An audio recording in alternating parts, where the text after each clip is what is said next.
Socks, everybody's favorite foot snugglers. But have you ever stopped to think about how strange socks are? Like, why do we wear them? And why do they always disappear in the dryer?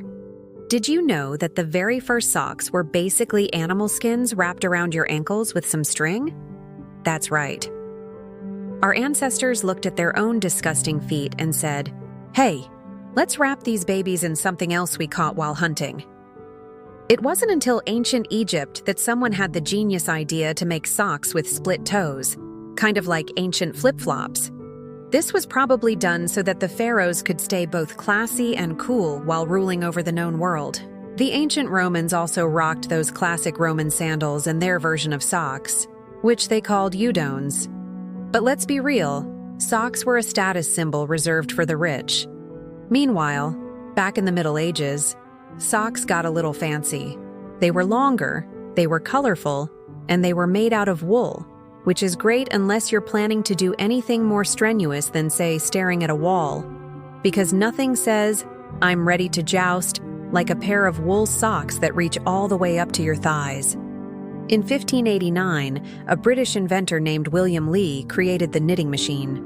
But Queen Elizabeth I was like, "Ew, that's kinda rough." So she banned it. And for a while, socks were once again a labor of love. Then suddenly, poof, in the 18th century, machines were knitting socks faster than you could say, socks.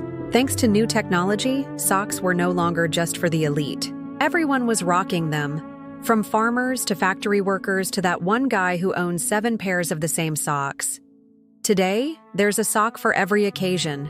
Compression socks, sneaker socks, dress socks, socks that make you pose as a superhero. You can even get socks delivered to your house on a regular basis through a sock subscription service.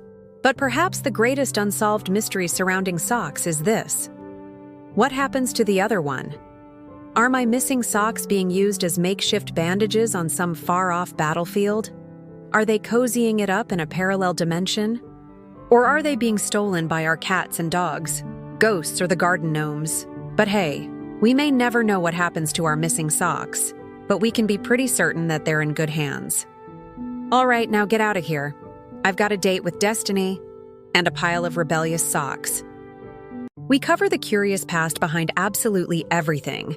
Hit subscribe and join the ride through time, one short at a time.